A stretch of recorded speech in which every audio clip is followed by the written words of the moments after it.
मेरे प्यारे देशवासियों, नमस्कार।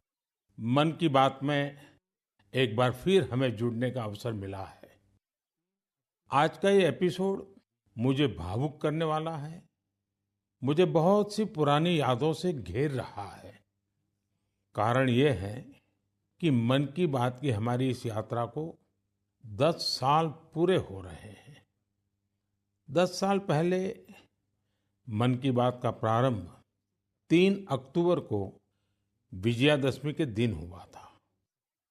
और ये कितना पवित्र संयोग है कि इस साल 3 अक्टूबर को जब मन की बात के 10 वर्ष पूरे होंगे, तब नवरात्रि का पहला दिन होगा।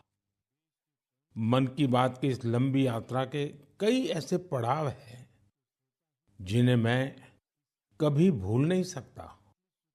मन की बात के करोड़ों श्रोता हमारी इस यात्रा के ऐसे साथी हैं जिनका मुझे निरंतर सहयोग मिलता रहा।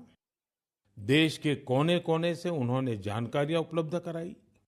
मन की बात के श्रोता ही इस कार्यक्रम के असली सूत्रधार हैं। आमतौर पर एक धारणा ऐसी घर कर गई है कि जब तक चटपटी बातें न हो, नकारात्मक बातें न हो, तब तक उसको ज्यादा तवज्जो नहीं मिलती है। लेकिन मन की बात ने साबित किया है कि देश के लोगों में पॉजिटिव जानकारी की कितनी भूख है। पॉजिटिव बातें, प्रेरणा से भर देने वाले उदाहरण, हौसला देने वाली गाथाएं लोगों को बहुत पसंद आती हैं। जैसे एक पक्षी होता है चकोर, जिसके बारे में कहा जाता है कि वो सिर्फ वर्षा की बूंद ही पीता है। मन की बात में हमने देखा कि लोग भी चकोर पक्षी की तरह देश की उपलब्धियों को, लोगों की सामूहिक उपलब्धियों को कितने गर्व से सुनते हैं। मन की बात की 10 वर्ष की यात्रा ने एक ऐसी माला तैयार की है जिसमें हर एपिसोड के साथ नई गाथाएं, नए कीर्तिमान, नए व्यक्तित्व जुड़ जाते हैं। हमारे समाज में सामूहिकता की भावना के साथ जो भी काम हो रहा हो, उन्हें मन की बात के द्वारा सम्मान मिलता है। मेरा मन भी तभी गर्व से भर जाता है जब मैं मन की बात के लिए आई चिट्ठियों को पढ़ता हूं। हमारे देश में कितने प्रतिभावान लोग हैं, उनमें देश और समाज की सेवा करने का कितना जज्बा है। वो लोगों की निस्वार्थ भाव से सेवा करने में अपना पूरा जीवन समर्पित कर देते हैं। उनके बारे में जानकर मैं ऊर्जा से भर जाता हूं। मन की बात की ये पूरी प्रक्रिया मेरे लिए ऐसी है जैसे मंदिर जाकर के ईश्वर के दर्शन करना। मन की बात की हर बात को, हर घटना को, हर चिट्ठी को मैं याद करता हूं तो ऐसा लगता है कि मैं जनता जनार्दन, जो मेरे लिए ईश्वर का रूप है, मैं उनका दर्शन कर रहा हूं। साथियों, मैं आज दूरदर्शन, प्रसार भारती और ऑल इंडिया रेडियो से जुड़े सभी लोगों की भी सराहना करूंगा। उनके अथक प्रयासों से मन की बात इस महत्वपूर्ण पड़ाव तक पहुंचा है। मैं विभिन्न टीवी चैनल्स को, रीजनल टीवी चैनल्स का भी आभारी हूं जिन्होंने लगातार इसे दिखाया है। मन की बात के द्वारा हमने जिन मुद्दों को उठाया, उन्हें लेकर कई मीडिया हाउसेस ने मुहिम भी चलाई। मैं प्रिंट मीडिया को भी धन्यवाद देता हूं कि उन्होंने इसे घर घर तक पहुंचाया। मैं उन यूट्यूबर्स को भी धन्यवाद दूंगा जिन्होंने मन की बात पर अनेक कार्यक्रम किए। इस कार्यक्रम को देश की 22 भाषाओं के साथ 12 विदेशी भाषाओं में भी सुना जा सकता है। मुझे अच्छा लगता है जब लोग ये कहते हैं कि उन्होंने मन की बात कार्यक्रम को अपनी स्थानीय भाषा में सुना। आप में से बहुत से लोगों को ये पता होगा कि मन की बात कार्यक्रम पर आधारित एक क्विज कंपटीशन भी चल रहा है जिसमें कोई भी व्यक्ति हिस्सा ले सकता है। mygov.in पर जाकर आप इस कंपटीशन में हिस्सा ले सकते हैं और इनाम भी जीत सकते हैं। आज इस महत्वपूर्ण पड़ाव पर मैं एक बार फिर आप सबसे आशीर्वाद मांगता हूं। पवित्र मन और पूर्ण समर्पण भाव से मैं इसी तरह भारत के लोगों की महानता के गीत गाता रहूं। देश की सामूहिक शक्ति को हम सब इसी तरह सेलिब्रेट करते रहें, यही मेरी ईश्वर से प्रार्थना है, जनता जनार्दन से प्रार्थना है। मेरे प्यारे देशवासियों, पिछले कुछ सप्ताह से देश के अलग अलग हिस्सों में जबरदस्त बारिश हो रही है। बारिश का ये मौसम हमें याद दिलाता है कि जल संरक्षण कितना जरूरी है, पानी बचाना कितना जरूरी है। बारिश के दिनों में बचाया गया पानी जल संकट के महीनों में बहुत मदद करता है और यही कैच द रेन जैसे अभियानों की भावना है। मुझे खुशी है कि पानी के संरक्षण को लेकर कई लोग नई पहल कर रहे हैं। ऐसा ही एक प्रयास उत्तर प्रदेश के झांसी में देखने को मिला है। आप जानते ही हैं कि झांसी बुंदेलखंड में है, जिसकी पहचान पानी की किल्लत से जुड़ी हुई है। यहाँ झांसी में कुछ महिलाओं ने गुरारी नदी को नया जीवन दिया है। ये महिलाएं सेल्फ हेल्प ग्रुप से जुड़ी हैं और उन्होंने जल सहेली बनकर इस अभियान का नेतृत्व किया है। इन महिलाओं ने मृतप्राय हो चुकी गुरारी नदी को जिस तरह से बचाया है, उसकी किसी ने कल्पना भी नहीं की होगी। इन जल सहेलियों ने बोरियों में बालू भरकर चेक डैम तैयार किया, बारिश का पानी बर्बाद होने से रोका और नदी को पानी से लबालब कर दिया। इन महिलाओं ने सैकड़ों जलाशयों के निर्माण और उनके रिवाइवल में भी बढ़ चढ़कर हाथ बटाया है। इससे इस क्षेत्र के लोगों की पानी की समस्या तो दूर हुई ही है, उनके चेहरों पर खुशियां भी लौट आई हैं। साथियों, कहीं नारी शक्ति जल शक्ति को बढ़ाती है तो कहीं जल शक्ति भी नारी शक्ति को मजबूत करती है।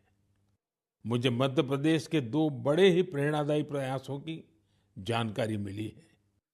यहाँ डिंडोरी के रायपुरा गांव में एक बड़े तालाब के निर्माण से भूजल स्तर काफी बढ़ गया है। इसका फायदा इस गांव की महिलाओं को मिला। यहाँ शारदा आजीविका स्वयं सहायता समूह, इससे जुड़ी महिलाओं को मछली पालन का नया व्यवसाय भी मिल गया। इन महिलाओं ने फिश पार्लर भी शुरू किया है, जहां होने वाली मछलियों की बिक्री से उनकी आय भी बढ़ रही है। मध्य प्रदेश के छतरपुर में भी महिलाओं का प्रयास बहुत सराहनीय है। यहाँ के खौब गांव का बड़ा तालाब जब सूखने लगा तो महिलाओं ने इसे पुनर्जीवित करने का बीड़ा उठाया।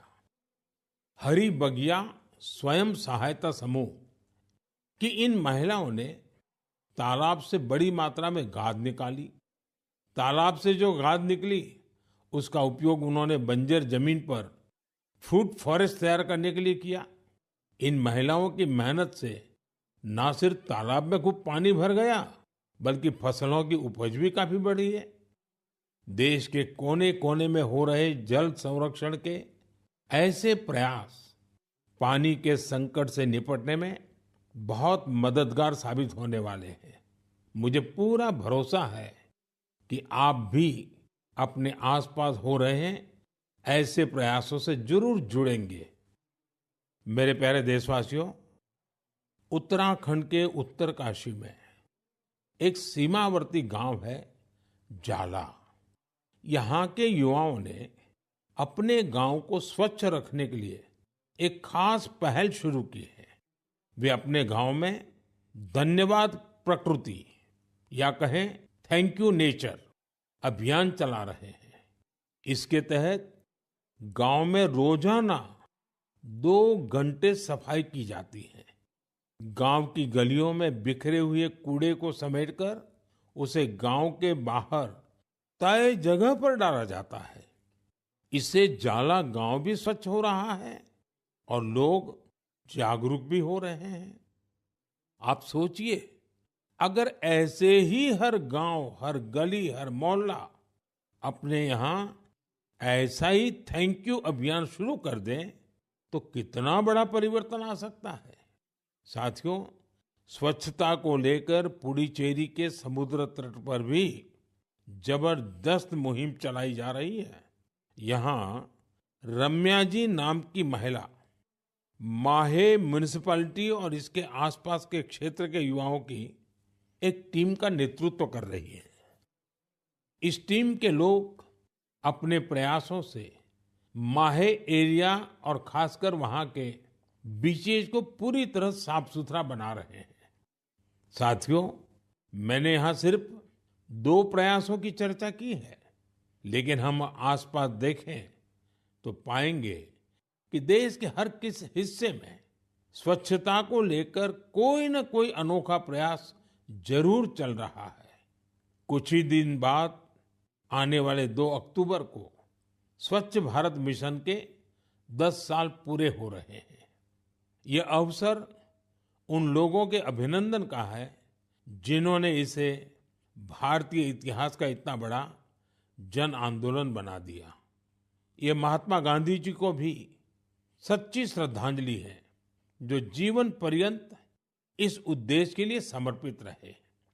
साथियों, आज ये स्वच्छ भारत मिशन की ही सफलता है कि वेस्ट टू वेल्थ का मंत्र लोगों में लोकप्रिय हो रहा है। लोग रिड्यूस, रीयूज और रिसाइकल पर बात करने लगे हैं, उसके उदाहरण देने लगे हैं।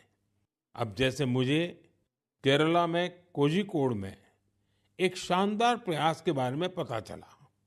यहाँ 74 ईयर के सुब्रमण्यम जी 23,000 से अधिक कुर्सियों की मरम्मत करके उन्हें दोबारा काम लायक बना चुके हैं। लोग तो उन्हें रिड्यूस, रीयूज और रिसाइकल यानी RRR चैंपियन भी कहते हैं। उनके इन अनूठे प्रयासों को कोझिकोड सिविल स्टेशन, PWD और LIC के दफ्तरों में देखा जा सकता है। साथियों, स्वच्छता को लेकर जारी अभियान से हमें ज्यादा से ज्यादा लोगों को जोड़ना है। और ये अभियान किसी एक दिन का, एक साल का नहीं होता है। ये युगों युगों तक निरंतर करने वाला काम है। ये जब तक हमारा स्वभाव बन जाए स्वच्छता, तब तक करने का काम है। मेरा आप सबसे आग्रह है कि आप भी अपने परिवार, दोस्तों, पड़ोसियों या सहकर्मियों के साथ मिलकर स्वच्छता अभियान में हिस्सा जरूर लें। मैं एक बार फिर स्वच्छ भारत मिशन की सफलता पर आप सभी को बधाई देता हूं। मेरे प्यारे देशवासियों, हम सभी को अपनी विरासत पर बहुत गर्व है और मैं तो हमेशा कहता हूं, विकास भी, विरासत भी। यही वजह है कि मुझे हाल की अपनी अमेरिका यात्रा के एक खास पहलू को लेकर बहुत सारे संदेश मिल रहे हैं। एक बार फिर हमारी प्राचीन कलाकृतियों की वापसी को लेकर बहुत चर्चा हो रही है। मैं इसे लेकर आप सबकी भावनाओं को समझ सकता हूं और मन की बात के श्रोताओं को भी इस बारे में बताना चाहता हूं। साथियों, अमेरिका की मेरी यात्रा के दौरान अमेरिकी सरकार ने भारत को करीब 300 प्राचीन कलाकृतियों को वापस लौटाया है। अमेरिका के राष्ट्रपति बाइडेन ने पूरा अपनापन दिखाते हुए डेलावेयर के अपने निजी आवास में इनमें से कुछ कलाकृतियों को मुझे दिखाया। लौटाई गई कलाकृतियां टेराकोटा, स्टोन, हाथी के दांत, लकड़ी, तांबा और कांसे जैसी चीजों से बनी हुई है। इनमें से कई तो 4000 साल पुरानी है। 4000 साल पुरानी कलाकृतियों से लेकर 19वीं सदी तक की कलाकृतियों को अमेरिका ने वापस किया है। इनमें फूलदान, देवी देवताओं की टेराकोटा पट्टिकाएं, जैन तीर्थंकरों की प्रतिमाओं के अलावा भगवान बुद्ध और भगवान श्री कृष्ण की मूर्तियां भी शामिल है। लौटाई गई चीजों में पशुओं की कई आकृतियां भी हैं। पुरुष और महिलाओं की आकृतियों वाली जम्मू कश्मीर की टेराकोटा टाइल्स तो बेहद ही दिलचस्प है। इनमें कांसे से बनी भगवान श्री गणेश जी की प्रतिमाएं भी हैं, जो दक्षिण भारत की हैं। वापस की गई चीजों में बड़ी संख्या में भगवान विष्णु की तस्वीरें भी हैं। ये मुख्य रूप से उत्तर और दक्षिण भारत से जुड़ी हैं। इन कलाकृतियों को देखकर पता चलता है कि हमारे पूर्वज बारीकियों का कितना ध्यान रखते थे। कला को लेकर उनमें गजब की सूझबूझ थी। इनमें से बहुत सी कलाकृतियों को तस्करी और दूसरे अवैध तरीकों से देश के बाहर ले जाया गया था। यह गंभीर अपराध है। एक तरह से यह अपनी विरासत को खत्म करना जैसा है। लेकिन मुझे इस बात की बहुत खुशी है कि पिछले एक दशक में ऐसी कई कलाकृतियां और हमारी बहुत सारी प्राचीन धरोहरों की घर वापसी हुई है। इस दिशा में आज भारत कई देशों के साथ मिलकर काम भी कर रहा है। मुझे विश्वास है, जब हम अपनी विरासत पर गर्व करते हैं तो दुनिया भी उसका सम्मान करती है। और उसी का नतीजा है कि आज विश्व के कई देश हमारे यहाँ से गई हुई ऐसी कलाकृतियों को हमें वापस दे रहे हैं। मेरे प्यारे साथियों, अगर मैं पूछूं कि कोई बच्चा कौन सी भाषा सबसे आसानी से और जल्दी सीखता है, तो आपका जवाब होगा मातृभाषा। हमारे देश में लगभग 20,000 भाषाएं और बोलियां हैं, और ये सब की सब किसी न किसी की तो मातृभाषा है ही है। कुछ भाषाएं ऐसी हैं जिनका उपयोग करने वालों की संख्या बहुत कम है। लेकिन आपको ये जानकर खुशी होगी कि उन भाषाओं को संरक्षित करने के लिए आज अनोखे प्रयास हो रहे हैं। ऐसी ही एक भाषा है हमारी संथाली भाषा। संथाली को डिजिटल इनोवेशन की मदद से नई पहचान देने का अभियान शुरू किया गया है। संथाली हमारे देश के कई राज्यों में रह रहे संथाल जनजातीय समुदाय के लोग बोलते हैं। भारत के अलावा बांग्लादेश, नेपाल और भूटान में भी संथाली बोलने वाले आदिवासी समुदाय मौजूद है। संथाली भाषा की ऑनलाइन पहचान तैयार करने के लिए ओडिशा के मयूरभंज में रहने वाले श्रीमान रामजी टूडू एक अभियान चला रहे हैं। रामजीत जी ने एक ऐसा डिजिटल प्लेटफॉर्म तैयार किया है जहां संथाली भाषा से जुड़े साहित्य को पढ़ा जा सकता है और संथाली भाषा में लिखा जा सकता है। दरअसल कुछ साल पहले जब रामजीत जी ने मोबाइल फोन का इस्तेमाल शुरू किया, तो इस बात से दुखी हुए कि वो अपनी मातृभाषा में संदेश नहीं दे सकते। इसके बाद वो संथाली भाषा की लिपि ओल्ड चिकी को टाइप करने की संभावनाएं तलाश करने लगे।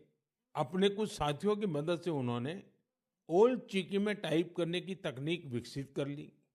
आज उनके प्रयासों से संथाली भाषा में लिखे लेख लाखों लोगों तक पहुंच रहे हैं। साथियों, जब हमारे दृढ़ संकल्प के साथ सामूहिक भागीदारी का संगम होता है, तो पूरे समाज के लिए अद्भुत नतीजे सामने आते हैं। इसका सबसे ताजा उदाहरण है एक पेड़ मां के नाम। ये अभियान अद्भुत अभियान रहा। जन भागीदारी का ऐसा उदाहरण वाकई बहुत प्रेरित करने वाला है। पर्यावरण संरक्षण को लेकर शुरू किए गए इस अभियान में देश के कोने-कोने में लोगों ने कमाल कर दिखाया है। उत्तर प्रदेश, गुजरात, मध्य प्रदेश, राजस्थान और तेलंगाना ने लक्ष्य से अधिक संख्या में पौधारोपण कर नया रिकॉर्ड बनाया है। इस अभियान के तहत उत्तर प्रदेश में 26 करोड़ से ज्यादा पौधे लगाए गए। गुजरात के लोगों ने 15 करोड़ से ज्यादा पौधे रोपे। राजस्थान में केवल अगस्त महीने में ही 6 करोड़ से अधिक पौधे लगाए गए हैं। देश के हजारों स्कूल भी इस अभियान में जोर शोर से हिस्सा ले रहे हैं। साथियों, हमारे देश में पेड़ लगाने के अभियान से जुड़े कितने ही उदाहरण सामने आते रहे हैं। ऐसा ही एक उदाहरण है तेलंगाना के एन राजशेखर जी का। पेड़ लगाने के लिए उनकी प्रतिबद्धता हम सबको हैरान कर देती है। करीब 4 साल पहले उन्होंने पेड़ लगाने की मुहिम शुरू की। उन्होंने तय किया कि हर रोज एक पेड़ जरूर लगाएंगे। उन्होंने इस मुहिम का कठोर व्रत की तरह पालन किया। वो 1500 से ज्यादा पौधे लगा चुके हैं। सबसे बड़ी बात यह है कि इस साल एक हादसे का शिकार होने के बाद भी वे अपने संकल्प से डिगे नहीं। मैं ऐसे सभी प्रयासों की हृदय से सराहना करता हूं। मेरा आपसे भी आग्रह है कि एक पेड़ मां के नाम इस पवित्र अभियान से आप जरूर जुड़िए। मेरे प्यारे साथियों, आपने देखा होगा हमारे आसपास कुछ लोग ऐसे होते हैं जो आपदा में धैर्य नहीं खोते बल्कि उससे सीखते हैं। ऐसी ही एक महिला है सुभाश्री, जिन्होंने अपने प्रयास से दुर्लभ और बहुत उपयोगी जड़ी बूटियों का एक अद्भुत बगीचा तैयार किया है। वो तमिलनाडु के मदुराई की रहने वाली हैं। वैसे तो पेशे से वो एक टीचर है, लेकिन औषधीय वनस्पतियां, मेडिकल हर्ब्स के प्रति उन्हें गहरा लगाव है। उनका ये लगाव 80 के दशक में तब शुरू हुआ जब एक बार उनके पिता को जहरीले सांप ने काट लिया।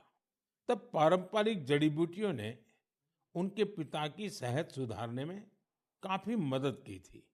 इस घटना के बाद उन्होंने पारंपरिक औषधियों और जड़ी बूटियों की खोज शुरू की। आज मदुराई के वेरीचियूर गांव में उनका अनोखा हर्बल गार्डन है, जिसमें 500 से ज्यादा दुर्लभ औषधीय पौधे हैं। अपने इस बगीचे को तैयार करने के लिए उन्होंने कड़ी मेहनत की है। एक एक पौधे को खोजने के लिए उन्होंने दूर दूर तक यात्राएं की, जानकारियां जुटाई और कई बार दूसरे लोगों से मदद भी मांगी। कोविड के समय उन्होंने इम्यूनिटी बढ़ाने वाली जड़ी बूटियां लोगों तक पहुंचाई। आज उनके हर्बल गार्डन को देखने के लिए लोग दूर दूर से आते हैं। वो सभी को हर्बल पौधों की जानकारी और उनके उपयोग के बारे में बताती हैं। सुभाश्री हमारी उस पारंपरिक विरासत को आगे बढ़ा रही हैं जो सैकड़ों वर्षों से हमारी संस्कृति का हिस्सा है। उनका हर्बल गार्डन हमारे अतीत को भविष्य से जोड़ता है। उन्हें हमारी ढेर सारी शुभकामनाएं। साथियों, बदलते हुए इस समय में नेचर ऑफ जॉब्स बदल रही है और नए नए सेक्टर्स का उभार हो रहा है, जैसे gaming, animation, reel making, film making या पोस्टर मेकिंग। अगर इनमें से किसी स्किल में आप अच्छा प्रदर्शन कर सकते हैं तो आपके टैलेंट को बहुत बड़ा मंच मिल सकता है। अगर आप किसी बैंड से जुड़े हैं या फिर कम्युनिटी रेडियो के लिए काम करते हैं, तो भी आपके लिए बहुत बड़ा अवसर है। आपके टैलेंट और क्रिएटिविटी को बढ़ावा देने के लिए भारत सरकार का सूचना और प्रसारण मंत्रालय ने क्रिएट इन इंडिया इस थीम के तहत 25 चैलेंजेस शुरू किए हैं। ये चैलेंजेस आपको जरूर दिलचस्प लगेंगे। कुछ चैलेंजेस तो म्यूजिक, एजुकेशन और यहाँ तक कि एंटी पायरेसी पर भी फोकस्ड है। इस आयोजन में कई सारे प्रोफेशनल ऑर्गेनाइजेशन भी शामिल हैं, जो इन चैलेंजेस को अपना पूरा सपोर्ट दे रहे हैं।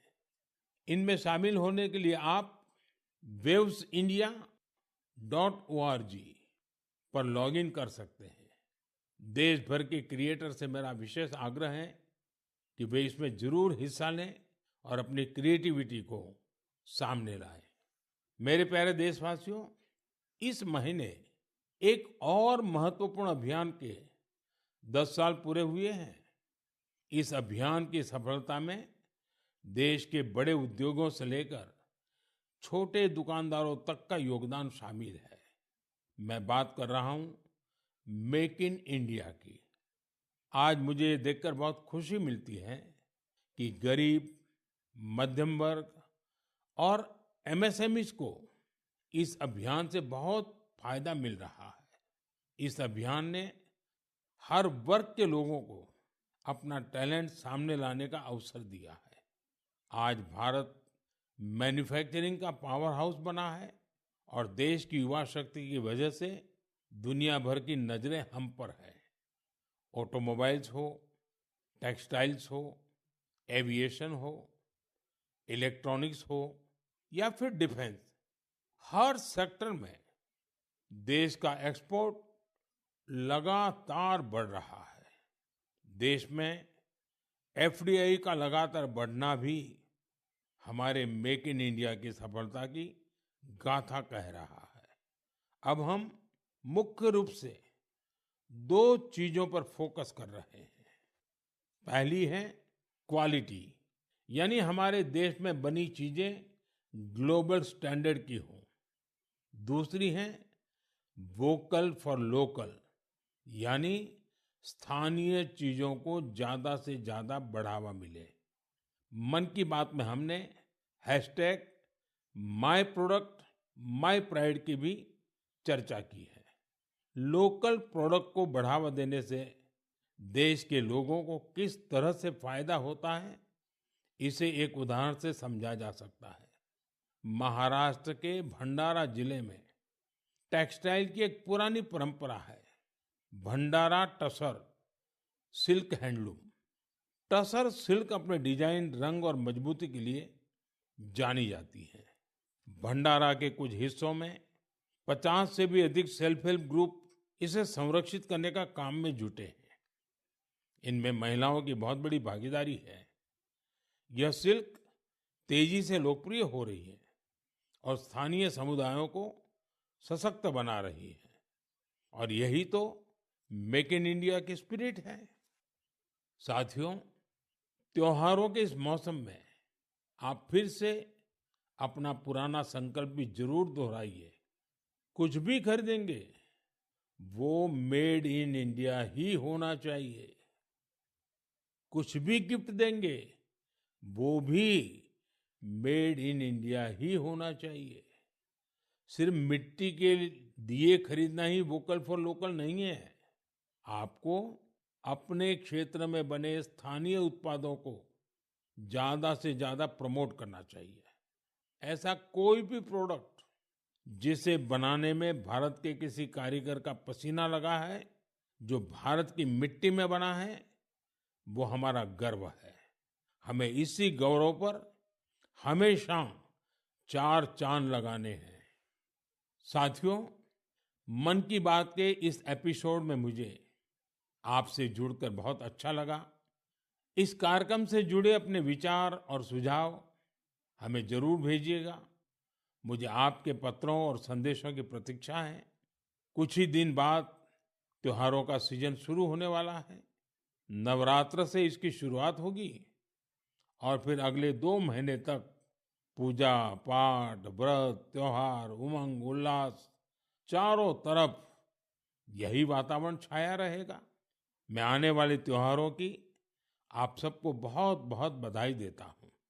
आप सभी अपने परिवार और अपने प्रियजनों के साथ त्योहार का खूब आनंद लें और दूसरों को भी अपने आनंद में शामिल करें। अगले महीने मन की बात कुछ और नए विषयों के साथ आपसे जुड़ेंगे। आप सबका बहुत बहुत धन्यवाद।